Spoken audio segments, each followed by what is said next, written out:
10 টাকা মজুরি নিয়ে কাজ শুরু করেছিলাম। এখন আলহামদুলিল্লাহ 5,000 টাকা মজুরি নিয়েও কাজ করছি। 10 টাকা থেকে 5,000 টাকার জার্নিটাই আজকে আপনাদের সাথে শেয়ার করব। আসসালামু আলাইকুম, আমি মরিয়ম সিদ্দিকা রিনি, আয়নাত পেজের ওনার এবং ডিজাইনার। যখন আমি প্রথম কাজ করি তখন আমার বয়স মাত্র 8 বছর। তখন শুধুমাত্র এমনিতেই কাজ করতাম, তত ভালো ফিনিশিং আসতো না। কিন্তু আমার আম্মু যেহেতু টেইলারিং কাজ করতো, তখন আস্তে আস্তে নিজেদের কাজ করতে করতে ভালো একটা ফিনিশিং চলে আসে।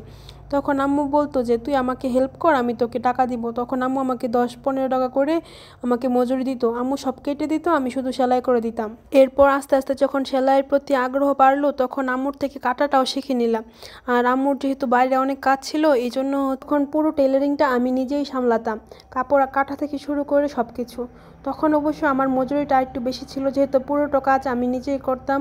এবং আস্তে আস্তে যখন সময় বাড়তে থাকে তখন একটু একটু করে বাড়তে থাকে।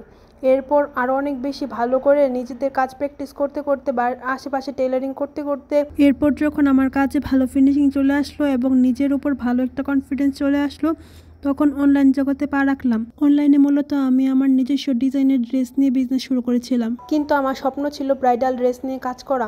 এই জন্য আমি নিজে ব্রাইডাল শ্যুট করেছিলাম গত বছর আমার নিজের ডিজাইন করা ড্রেসে। সেই ডিজাইন দেখে এই আপুটা আমাকে নক করেছিলেন যে উনি ওনার বিয়ের ড্রেস আমার থেকে বানাতে চান। এই জন্য উনি ওনার হাজব্যান্ড নিয়ে সব ম্যাটেরিয়াল নিজের পছন্দ করে কিনে আমার এখানে চলে এসেছিলেন।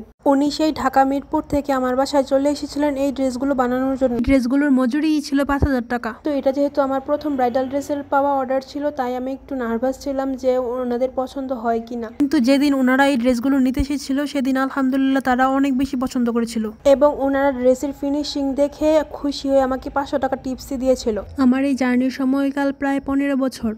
এই রাস্তাটুকু মোটেও আমার জন্য সহজ ছিল না। যখন আমি সেলাই কাজ শুরু করি তখন যেহেতু আমি বাচ্চা ছিলাম, তাই এত কিছু বুঝতাম না। তখন আমার প্রায় পরপর 2 বছর আমার হাতের আঙুল ফুটো করে মেশিনে সুই ঢুকে গিয়েছিল। এই যে এখন যতটা ভালো কাজ হয়, এর পিছনে রয়েছে আমার প্রায় 15 বছরের সাধনা। আমি যখন টিভিতে দেখতাম নাটক সিনেমা কিছু হচ্ছে, মানুষ যখন নায়ক নায়িকাকে দেখতো, আমি নায়িকার ড্রেস দেখতাম। কোনো ড্রেস দেখলে আমি সেটা খুঁটিয়ে খুঁটিয়ে দেখতাম কিভাবে করেছে। এইভাবে আমি ডিজাইনের কাজগুলো শিখেছিলাম। জেগে হোক ঘুমিয়ে হোক যেভাবে হোক আমি শুধু এই ড্রেসের কাজ নিয়েই ভাবতাম, এই ডিজাইন নিয়েই ভাবতাম। আমার জীবনের প্রথম প্রেম বলতে গেলে আমার এই ড্রেস ডিজাইনের কাজ। আমি এত বেশি ডেডিকেটেড ছিলাম এই কাজের প্রতি যে আমি ঘুমিয়ে ঘুমিয়েও স্বপ্ন দেখেও আমি এইসব ড্রেসই বানাতাম। এমনকি আমার পেজেও এমন একটা ড্রেস আছে যেটা আমি স্বপ্নে দেখেছিলাম বানাইতে, পরে ওইটা আমি বাস্তব রূপে দিয়েছিলাম।